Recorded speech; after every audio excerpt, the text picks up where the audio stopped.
Dice así la palabra de Dios de la manera siguiente, el libro de Mateo, capítulo 10, versículo 2. Los nombres de los 12 apóstoles son estos. Primero Simón, llamado Pedro, y Andrés su hermano, Jacobo, hijo de Zebedeo, y Juan su hermano, Bartolomé, Tomás, Mateo el publicano, Jacobo hijo de Alfeo, Lebeo por sobrenombre Tadeo, Simón el cananita y Judas Iscariote, el que también le entregó. Tome su lugar, por favor.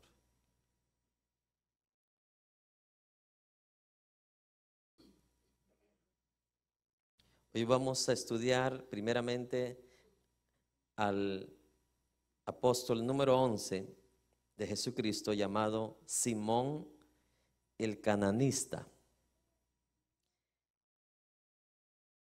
En otra versión, a Simón se le conoce como Simón el celote.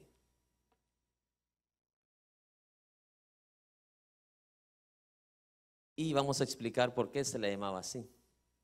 En español se le dice Simón el cananista, en la versión Reina Valera, pero en unas versiones a él se le conoce como el celote, y nos inclinamos más a esta traducción por la razón de que hay historia de esta clase de personas que pertenecía a esta clase de grupos que les llamaban los celotes con Z. Entonces, vamos a ver por qué razón le conocían a este discípulo del Señor llamado Simón. Le llamaban el celote. Era un grupo que para muchos que son de Centroamérica van a entender mucho acerca de este grupo, porque en el tiempo de Jesucristo los celotes eran parecidos como un grupo militarista, como estilo los guerrilleros.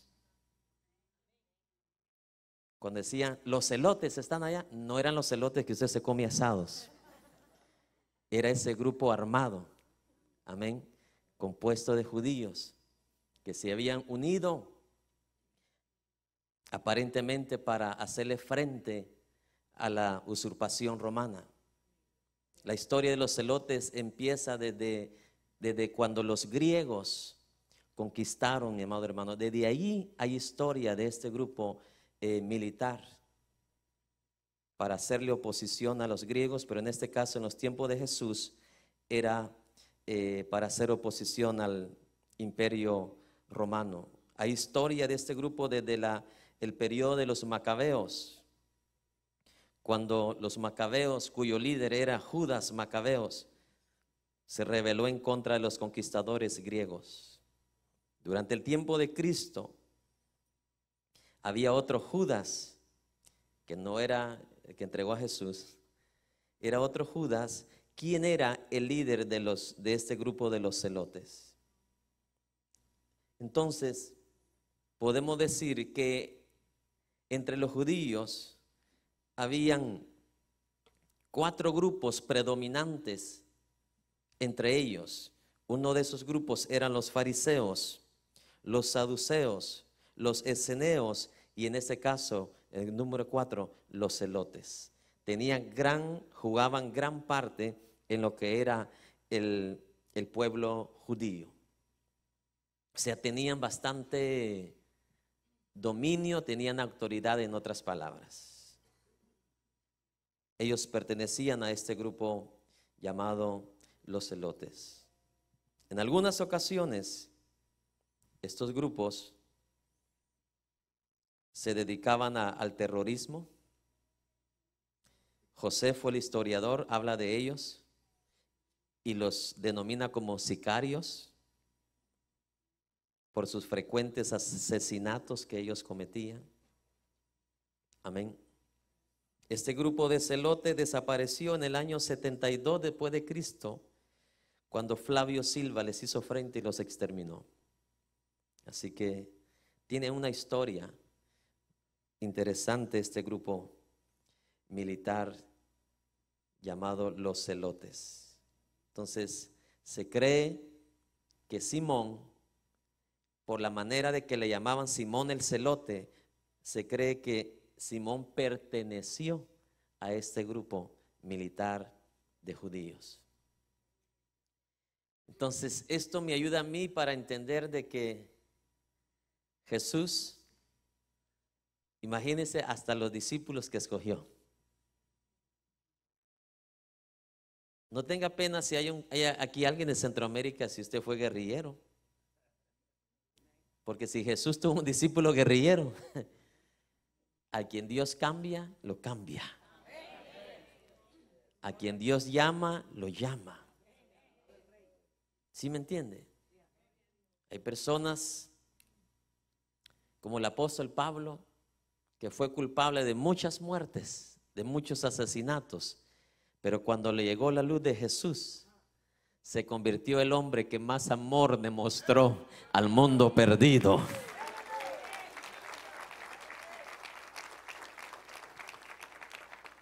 Y aquí uno de los casos, Jesús escogiendo a un guerrillero para darle una oportunidad de caminar con él, conocer de su amor, conocer de su gracia, conocer de su perdón.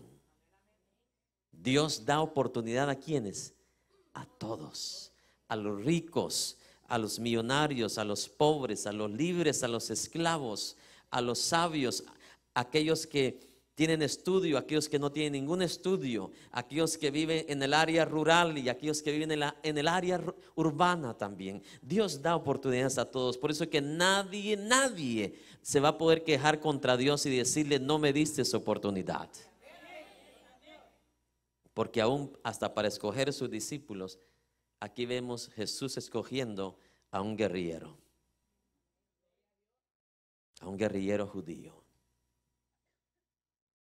Yo conozco a un comandante guerrillero en mi país que ahora anda predicando la palabra en el mundo. O sea, Dios le da la oportunidad a todos. Porque una vez Él llega a tu corazón, lo malo se va, lo cruel se va, lo duro del corazón desaparece y te puede transformar como la ternura de un bebé recién nacido. Con esa mirada de un bebé que no tiene malicia, ¿me está escuchando? No tiene maldad. Y lo único que va a transmitir es amor, misericordia, perdón. Amén.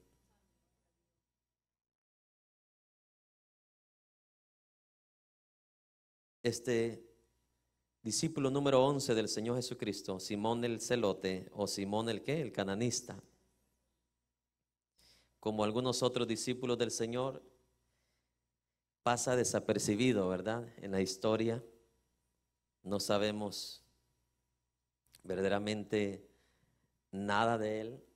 No aparece diciendo una palabra o haciendo esto, excepto donde aparece en la lista, en Mateo, Marco, Lucas, Juan, en la lista de los 12, o donde aparece el nombre de los 12 discípulos del Señor. Pero al igual que muchos hombres de Dios del Antiguo Testamento cuyos nombres no fueron escritos, pero Hebreo dice, hubieron muchos más aparte de los que la Biblia menciona, que dieron su vida por el Señor, sufrieron por el Señor, como Jeremías. Se recuerda, cada vez que hablaba la palabra, lo metían en un pozo y hasta el cuello llegaba el lodo de ese pozo. Y cuando lo sacaban del pozo, lo llevaban, mi madre hermano, a Olive Garden a comer.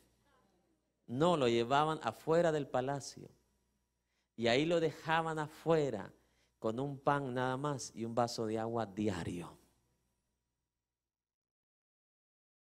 Así fue la vida de los discípulos, los apóstoles del Señor Jesucristo. Muchos cristianos piensan que ser llamado por el Señor a un ministerio es de que, wow, qué hermoso. Usted no sabe lo que es esto, mi hermano. Usted no se imagina lo que es esto. Usted nos ve en televisión, nos ve aquí en persona, alegres y contentos, porque eso es lo que produce el Espíritu de Dios en nosotros. Pero detrás de todo esto hay algo que no se lo decíamos a nadie de ustedes. Porque alguno de ustedes, si estuviera en mi posición, ya estuviera enfermo o ya hubiera muerto. ¿Sí me explico? Por las presiones, las tantas cosas que a veces te vienen ni un solo. Y si Dios no lo hubiera llamado a uno, no hubiéramos aguantado ya. ¿Sí me explico? Esto no es para todos. Hoy le dan un gran realce al nombre apóstol, apóstol. Los discípulos no tomaron como tal ese título para ellos. Ellos sabían que fueron llamados para sufrir. Jesús se los advirtió desde el principio de su ministerio. En Mateo 5 se recuerda: por mi causa seréis ¿qué? Vituperados, seréis muertos, seréis metidos en cárceles. Los discípulos lo sabían. Pero hoy muchos quieren ministerios por honores, por privilegios, por exenciones que reciben de parte del gobierno, por ser reconocidos o por fama, no sé cuántas cosas más. Pero el caso de este Simón, el celote, no aparece, no hay nada de él en la Biblia.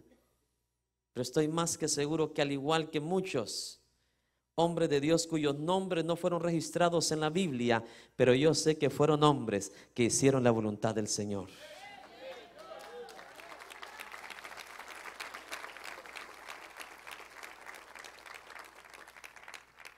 Vamos a Hebreos 11:36.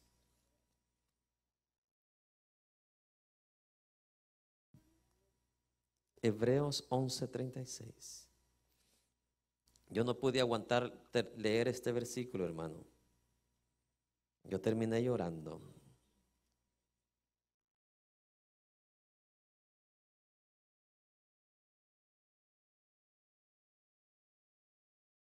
Amén.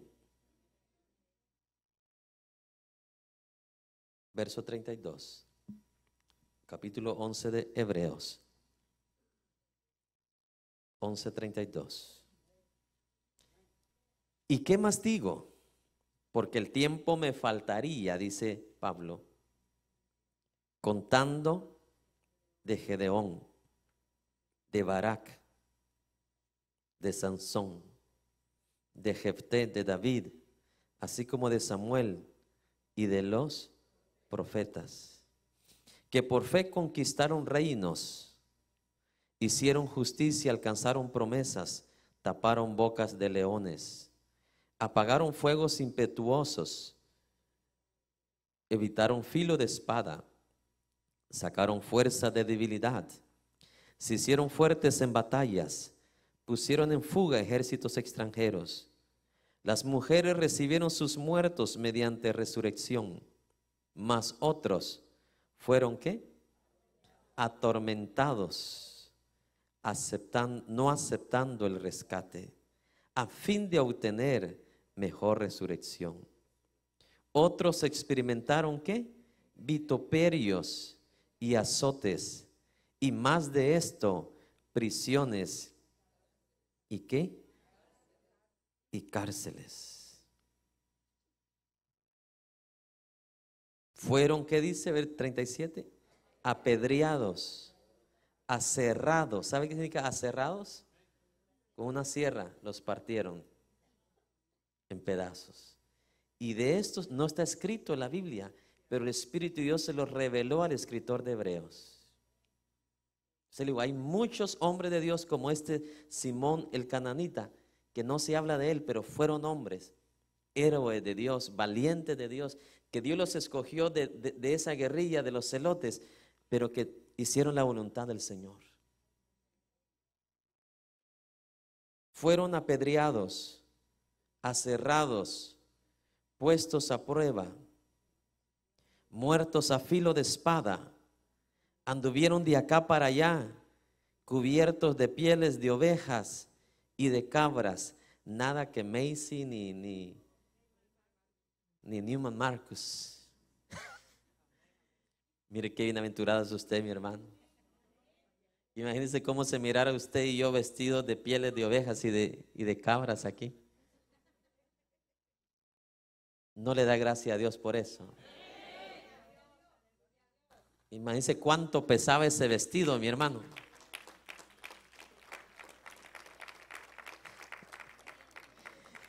Le rascaba por aquí, le rascaba por allá esa piel. Pero así anduvieron estos hombres de Dios. Por amor a Cristo. Por amor, por fidelidad. Te digo, yo no pude terminar de leer estos versículos cuando los estudié. Porque solamente el que ha sufrido sabe lo que esto es.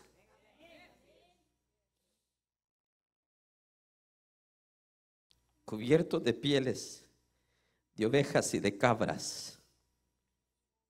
Esto es lo que los de la prosperidad no han leído. Pobres, angustiados, maltratados, de los cuales el mundo no era digno. ¿Sabe usted que el mundo no se merece que yo le predique? No es digno de que un hijo de Dios le predique. El mundo no fue digno de escuchar a Moisés, de ver a Moisés. Los rebeldes, los desobedientes, no se merecen tanta gloria, tanta bendición de Dios. Pero ¿sabe por qué Dios lo hace? Por gracia. Porque la gracia no es algo que tú te mereces, es un regalo de Dios. Mucho cristiano ignorante, porque no conoce la palabra, piensa que lo que tiene es porque se lo merece. No nos merecemos nada. Lo que tienes lo has recibido por gracia, por gracia, por gracia, por gracia de Dios. Esto el mundo no lo entiende, no lo comprende. Es locura, dice Pablo, para el mundo.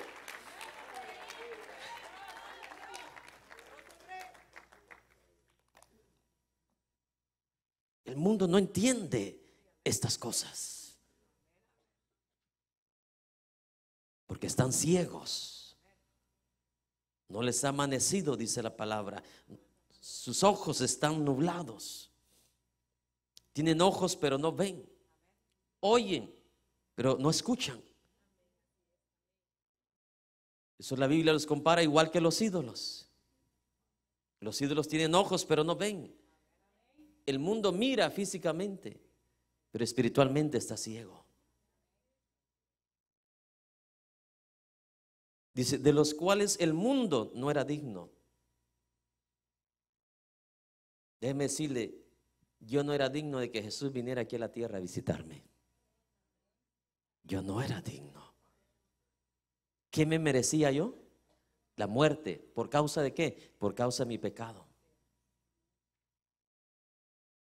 Si Él, grábese esto, He didn't spare Satan. Él no escatimó a Satanás.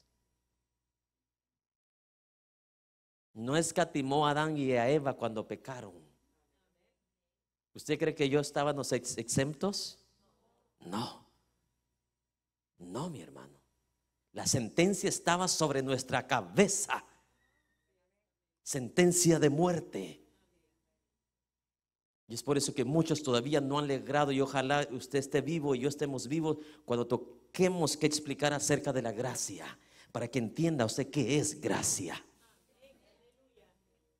La sentencia estaba sobre nosotros hasta que alguien, como lo describe la Biblia, lleno de gracia, nos visitó. No porque me lo merecía, sino por su gracia. Me amó sin yo merecer ser amado.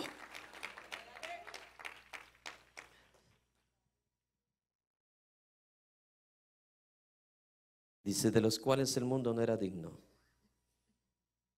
errando por los desiertos, o sea, caminando por los desiertos, por los montes, por las cuevas y por las cavernas de la tierra. Qué vergüenza ahora que ministros del Señor exigiendo marcas de agua, marcas de hoteles, y estos hombres de Dios en cavernas y en cuevas. ¿Qué será en aquel día final? Cuando cuando Dios nos juzgue.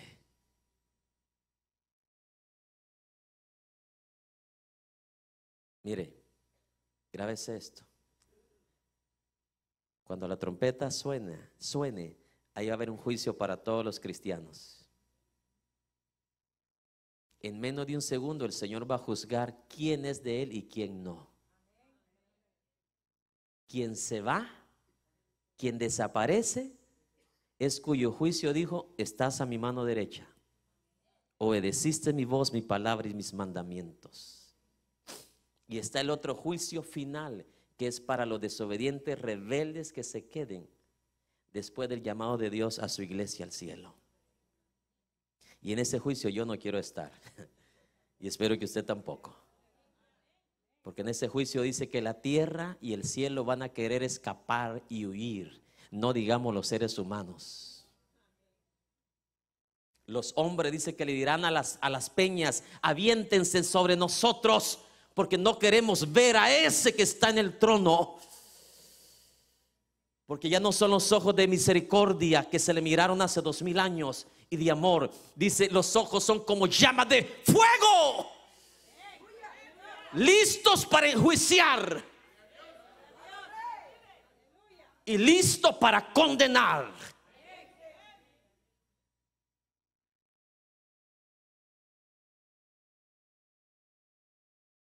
Tremendo. Usted sabe, cuando yo hablo del amor de Dios, yo lloro. Pero cuando hablo también de la cosa de juicio, el mismo espíritu que se revela en Apocalipsis, porque Dios no quiere que nadie se pierda. Dios no quiere que nadie se pierda.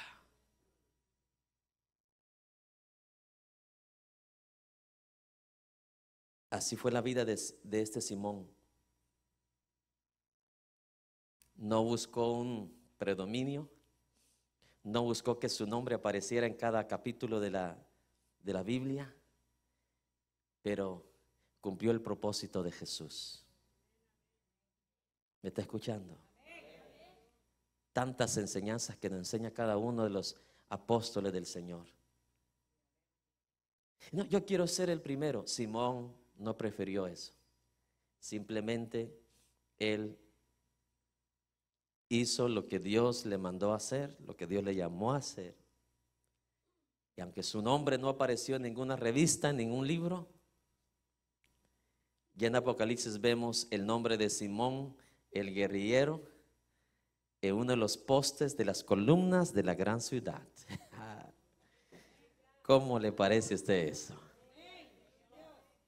¿Te das cuenta?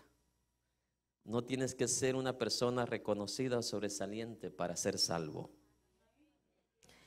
Simplemente hacer la voluntad de Dios, ser obediente, guardar su palabra, guardar sus mandamientos, ser fiel hasta el último día de tu vida. Pasamos al último apóstol ahora, uno de los más conocidos de la historia.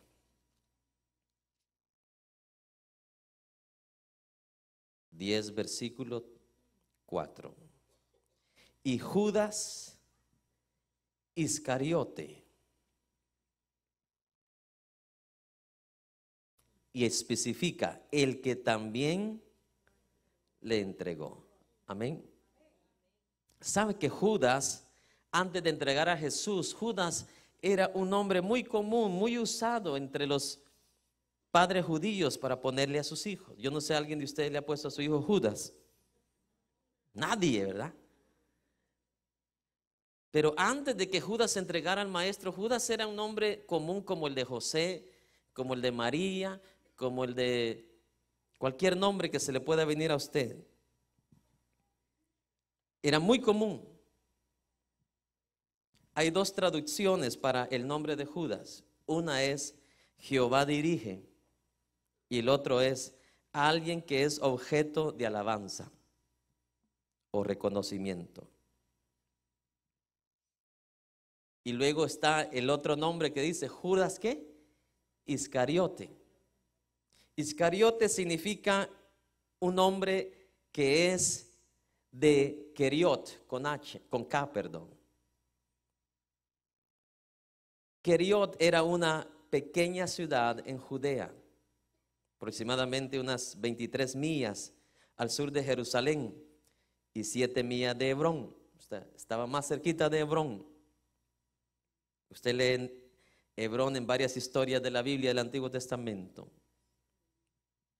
Entonces, es interesante porque dice Judas Iscariote, o sea que estaba determinando Iscariote que Judas, o el nombre Iscariote estaba determinando que Judas pertenecía o era de esta ciudad llamada Cariot, que era una ciudad de Judea que estaba cerca de Hebrón, estaba unas 23 millas al sur de Jerusalén, como decir de aquí a Pasadena, ¿verdad? Aproximadamente. Ahí quedaba esta ciudad de donde era Judas. Amén. Por ejemplo, es como que a mí me pusieran Jacob Chapín. Entonces, obvio, usted va a decir Jacob, entonces él es guatemalteco. ¿Sí me entiende? Por eso es que se le llama Judas Iscariote. La gente sabía, este es de esta ciudad. Iscariote no tiene nada que ver con un apodo que alguien le puso o sobrenombre. Simplemente era ese segundo nombre para determinar de dónde él era o de dónde él venía, etcétera, etcétera. Amén. En otras palabras, Judas es el único apóstol del Maestro cuyo nombre incluye su identificación geográfica. Amén. Es por ese nombre o es por ese segundo nombre por el cual sabemos nosotros de dónde es Judas. Los otros 11 discípulos del Maestro, escuche bien, todos vienen de Galilea, incluyendo Jesús, Galilea, en la parte norte. Y Judas fue el único discípulo que venía de Judea. Amén. Ahí cuando tenga tiempo libre, vea los mapas del antiguo. Los mapas antiguos, ahí se va a dar cuenta dónde está Galilea, dónde está Judea. Amén. No puedo pasar tiempo yo aquí explicándole de los mapas, pero es una historia muy bonita o un trasfondo para que usted entienda más o menos. Cuando lea la siguiente vez Judas Iscariote ya va a saber de qué se trata. Amén. Luego, hay algo que me llamó la atención en la historia judía, que todos los judíos que eran de Judea se creían más superiores que los judíos de Galilea. Jesús y los otros 11 discípulos eran de Galilea. Judas era el único que era de Judea. Y los de Judea se creían más superiores que los de Galilea. Dígame si no pasa eso en su país también. En cualquier país sucede lo mismo que sucedía aquí con los judíos. Los de Galilea se creían los más grandes, los más superiores, los más reconocidos. En mi país pasa así también. Por ejemplo, yo soy de la costa sur, a 20 kilómetros del Océano Pacífico. Y cuando habla uno entre guatemaltecos, ¿de dónde sos? No, pues yo soy de Tiguizate. ¿Y vos? De la capital. Y los de la capital se sienten más importantes.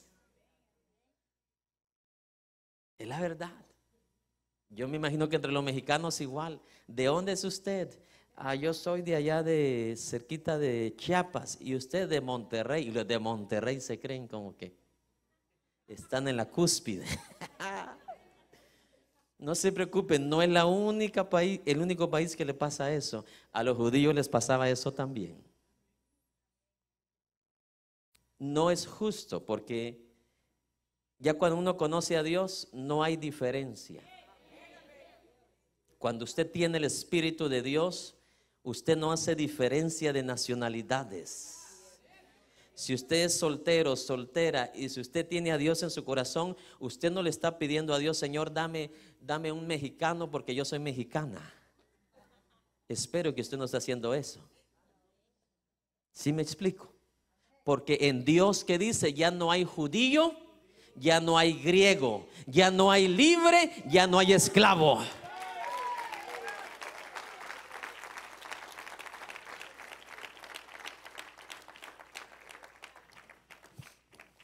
Amén. Sí.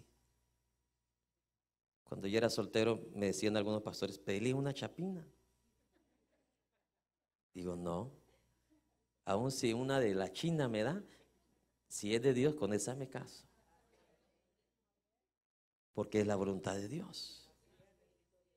Entonces, quiero hacer la voluntad de Dios, pero quiero hacer mi antojo. Entonces, no. Mire Moisés, ¿de dónde cree usted que era su esposa? De Etiopía.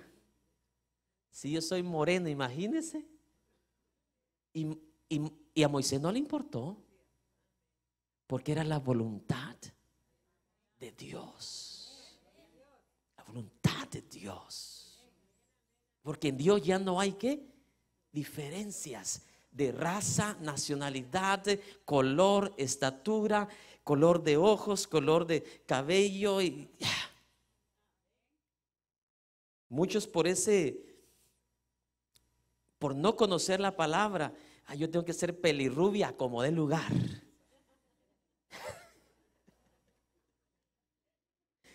Solo porque se dejan llevar por eso, no se preocupe. Y en Dios ya no hay. Ama a las que son de cabello negro como a los que tienen cabello como los elotes de allá de mi pueblo. ¿Ha visto cómo se dice, cabello o pelos? ¿Verdad? Los que le salen a los elotes, bien rubios. Dios ama a todos por igual. Como dice el coro, Dios ama a todo, o no, Dios tiene a todo el mundo en sus manos. Pero también yo sé por la palabra que Dios ama a todos por igual. Eso es lo que me encanta de Dios. Me encanta. Porque en Dios ya no hay ¿qué? Acepción. En Dios se elimina todo prejuicio. Todo prejuicio. Todo prejuicio. Prejuicio de nacionalidad, prejuicio de color, prejuicio de estaturas, prejuicio de tantas cosas que a uno le meten en la cabeza por ignorancia. ¿Me está escuchando?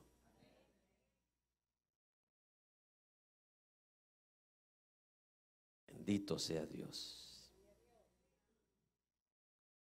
Entonces, Judas, en cierto sentido humano, se creía superior que los demás discípulos que eran de Galilea. Pero qué lindo que en Cristo usted y yo sabemos que aquí no hay nadie más que nadie, ni nadie menos que nadie. Y Dios la libre a usted, madre o padre, de usted hacer acepción de personas. Dios libre a alguien aquí si tiene una compañía, los que son contratistas, los que tienen aquí un negocio. Dios lo libre a usted de hacer acepción de personas. Usted no debe tener trabajadores de su país, usted debe tener los mejores trabajadores, no importando de qué país sean. ¿Está escuchando? Si quiere la bendición de Dios, si la quiere. Si usted quiere vivir igual como los demás negocios del mundo, que a cada mes hay bancarrotas en los negocios del mundo. Cada mes un negocio de esos fracasa. Si quiere ser uno de ellos, haga discriminación, haga lo que usted quiera.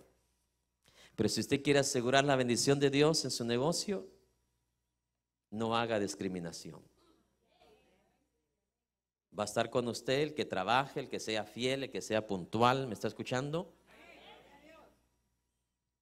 Usted es un trabajo, no quiere al que cante más coritos. No, usted quiere que trabaje mejor. El trabajo es una cosa y las cosas de Dios son otras. Son parte nuestras, pero tienen su tiempo, su espacio. ¿Está escuchando? Vamos a ir ahora al llamado de este varón. llamado Judas Iscariote. Lo interesante es que no tenemos ninguna indicación de cómo fue que Dios llamó a Judas Iscariote, como en el caso cómo Dios llamó a Mateo, etcétera, etcétera, cómo llamó a Pedro. Pero en el caso de Judas Iscariote no tenemos, no explican los evangelios cómo lo llamó, no hay pruebas, no hay evidencias cómo fue el llamamiento de Jesucristo para este varón llamado Judas, que era Iscariote. Lo que sí podemos leer nosotros de Judas es, mi amado hermano,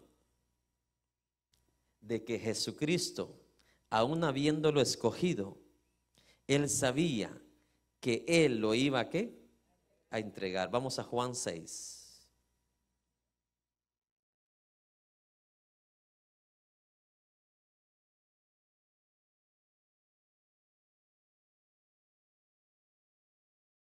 $6.64.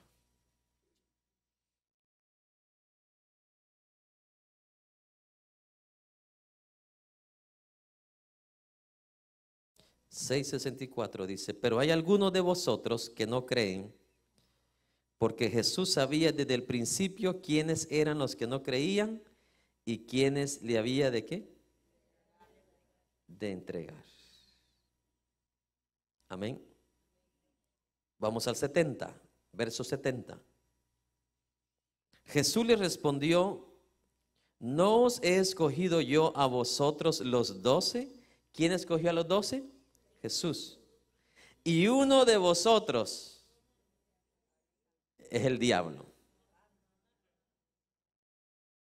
En español dice es diablo, pero fácil uno puede cometer un error de interpretación ahí pensando que Judas Iscariote era el mismo diablo como Satanás. No. En el original dice, pero hay uno, dice, en el original, pero uno de vosotros es uno al igual que el diablo.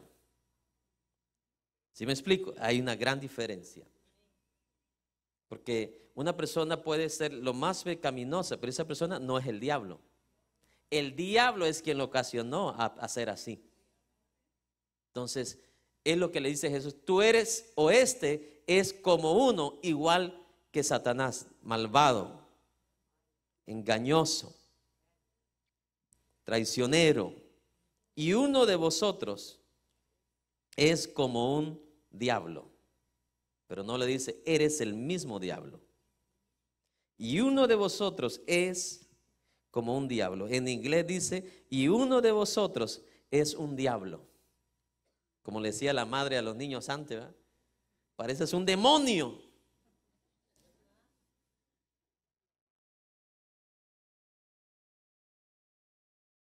Y la verdad que no. En la mayoría de ellos actúan por lo que miran de otros niños, o algo otros aprenden de los padres. Si los padres gritan, ¿cómo usted le puede impedir a sus hijos que no griten? Amén. Seguimos.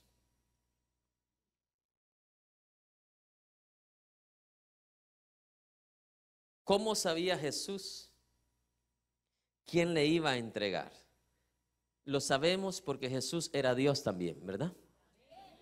Y Dios tiene capacidades mayores que nosotros en cuanto a conocimiento. A usted se le ha dado la capacidad solamente conocer su presente y lo que ya pasó, que es el pasado. Amén. El presente es lo que está viviendo y el pasado lo que ya sucedió. Eso es lo único que Dios le permite a usted conocer. Y el único que puede conocer los tres tiempos a la misma vez es Dios. Y usted me preguntará, pastor, ¿cómo le haces? Yo no se lo puedo explicar. Yo lo que sí sé es que sí lo puede. ¿Por qué? Porque su nombre es todopoderoso.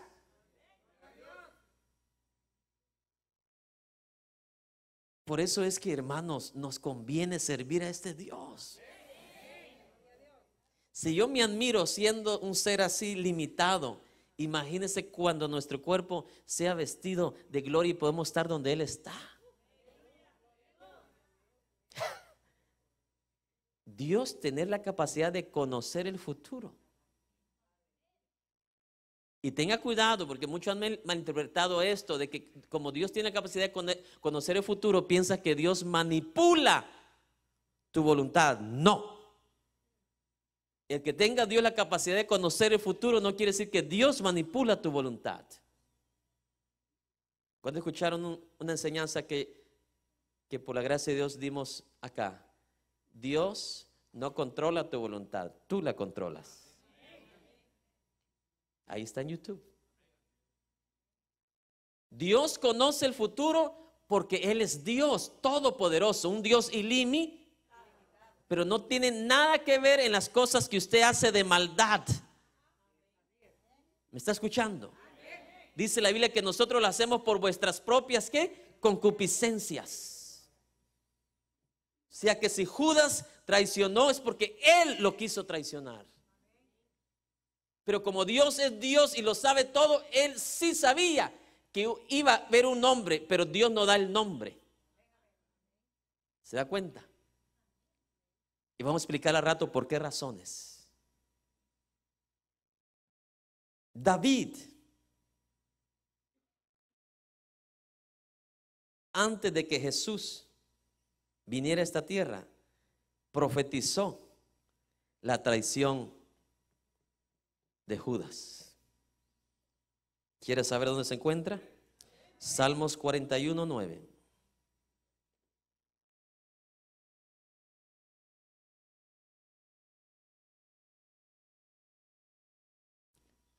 ¿Lo tenemos?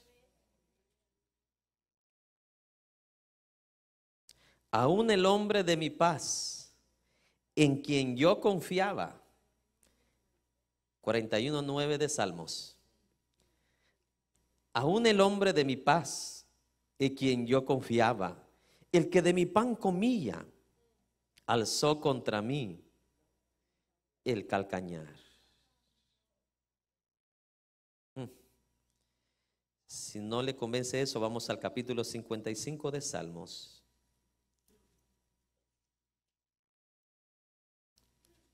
Verso 12.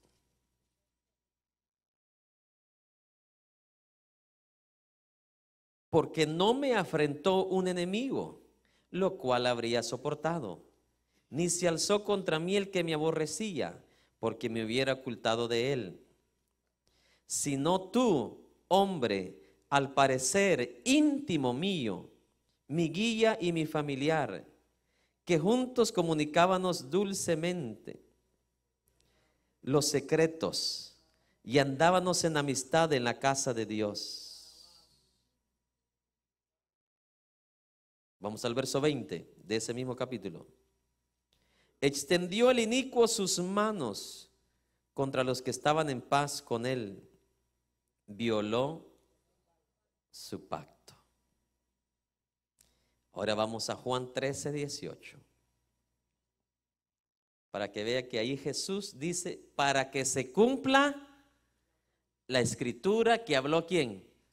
David. Juan 13:18.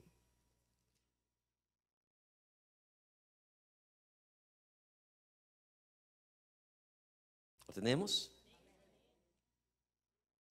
No hablo de todos vosotros, yo sé a quienes he elegido, mas para que se cumpla la escritura, el que come pan conmigo, levantó contra mí su calcañar. Con razón me gusta cantar este canto. No hay Dios tan grande como tú. No lo hay. Grabes esto.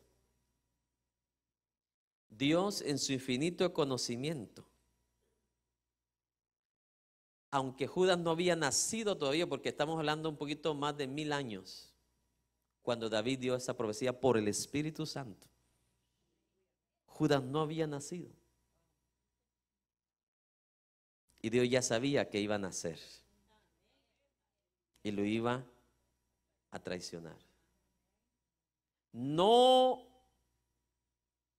porque Dios se iba a meter en Judas para que lo traicionara. La Biblia dice claramente quién se le metió en ese día: el diablo. Pero por la sabiduría de Dios, él supo que él lo iba a traicionar, aún 1000 años antes de que eso ocurriera. Y aquí donde hay gran confusión, donde muchos hablan de la predestinación y piensan que Dios predestinó a Judas para ser el traicionador. No. Dios en su sabiduría infinita lo sabe todo. Pero eso no quiere decir que Él va a influir en tus decisiones. ¿Me está escuchando? Porque usted tiene una voluntad propia.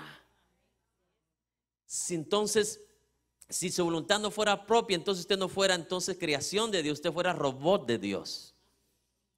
Por eso Dios le da a usted cada día, cada hora, para que se arrepienta, para que obedezca, para que sea fiel, para que usted no diga que usted no es un robot. You choose what you want. Usted escoge lo que usted quiera escoger. Dios no se lo va a impedir. Así sea el más poderoso del mundo. Verá que Dios a nadie usted lo ha agarrado del cuello. ¿Me aceptas porque me aceptas como Salvador? Sí, aquí cuando somos llamados no estamos rogando a nadie.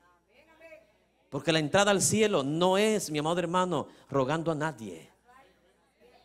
Jesús dijo: yo toco la puerta. Si alguien la abre, yo voy a entrar. Pero no voy a estar ahí insistiendo.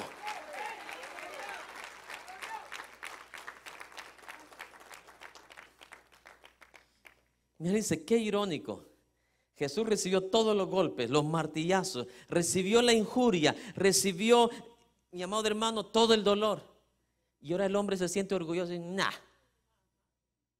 Quiero verlo en aquel día, cuando le diga a las peñas: tírese sobre nosotros. Cuando vea que los ojos de Jesús ya no van a ser de misericordia, sino que llama de fuego. Sus pies, dice, es como bronce derretido cuando está a su máximo calentamiento. Así vio Juan los pies de Jesús.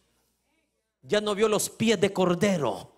Ya no vio los pies de ese hombre más manso que ha vivido sobre la faz de la tierra. Ahora los pies de Jesús en Apocalipsis aparecen, mi amado hermano, como ese bronce cuando está en su fulgor a lo máximo. Está a punto de estallar su furia sobre el mundo pecador y desobediente. Esto es lo que Juan el Bautista miraba por el Espíritu. Ya el hacha está puesta sobre la raíz del árbol. Árbol que no dé buen fruto será echado al fuego. Ahí será su llorar, dice Jesús, su crujir de dientes. Pero va a ser demasiado tarde. El mundo hoy se ríe, se burla, pero un día va a querer arrepentirse cuando ya no hay arrepentimiento. Lo mismo que le pasó a la generación de Noé. Se burlaban de Noé. Se burlaban de este señor, diciéndole al mundo: entren al arca. Y le decían a Noé: estás loco. Pues déjeme decirle que ese loco fue salvo y está con el Señor. Los que se burlaron están esperando la resurrección de los muertos impíos. Y cuando se levanten, no se van a levantar para ir al paraíso, se van a levantar para presentarse al gran trono blanco, para ser enviados a su destino final, eterno, sin Dios y sin esperanza. Jesús dice, capítulo 13 de Juan, verso 18: el que come pan conmigo, como dice la Escritura, levantó contra mí su calcañar. ¿Te das cuenta cómo Jesús va compaginado con lo que ya había sido hablado de él un poquito más de 1000 años por el salmista David, por el rey David. Nunca lo de Jesús se sale fuera de la palabra del Señor. Él que es el Hijo de Dios. Siempre todo lo que hizo fue bajo la voluntad de Dios Padre, bajo la voluntad de la palabra de Dios. Nuestra máxima autoridad en la tierra para nosotros es la palabra de Dios. Por ella vivimos, por ella comemos, por ella caminamos, porque es lámpara a nuestros pies. Jesús, cuando fue tentado, ¿qué dijo? Como está escrito, o escrito está. Y ahora cuando está a punto ya de ser entregado, también dice, como está, ¿qué? Escrito, o como dice la Escritura. Pero hoy el mundo no vive por lo que la Escritura dice, vive por lo que alguien dijo. Vive por lo que un sacerdote o pastor dijo. Yo no digo lo que yo pienso, yo digo lo que piensa Dios en su palabra. Son dos cosas diferentes.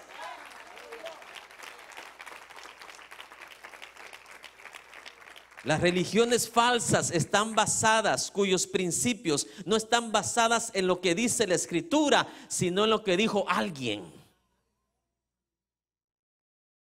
¿Me está escuchando? Y Jesús, que era el Hijo de Dios, Él dijo, como dice la Escritura, se sujetó a la palabra de Dios. No fue el mismo Jesús que dijo, ni una tilde ni una jota caerá a tierra hasta que todo sea cumplido. Por eso le digo, ahorita todavía falta que se cumpla lo peor para este mundo. Las desgracias que vendrán a este mundo, según Mateo. Las guerras de guerras, las pestes de pestes que vendrán sobre todo el planeta Tierra. Por eso séale fiel ahorita, para cuando venga lo peor se mantenga fiel. Porque si ahorita en lo bueno no es fiel, Dios mío, más cuando venga lo malo. ¿Está escuchando? Si ahorita cuando apenas la leche no hay, empiezan los gritos, los problemas, las discusiones. Imagínense cuando por mes usted no tenga que cocinar y que comer.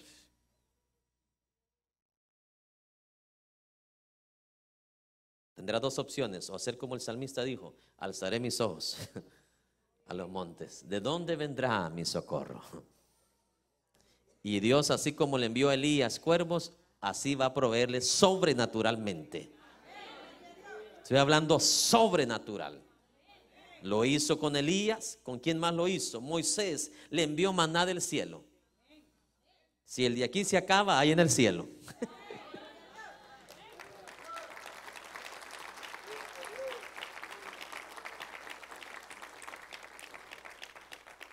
Qué curioso que Dios no necesitó pan de arandas, ¿verdad? Para darle a comer a los israelitas en el desierto.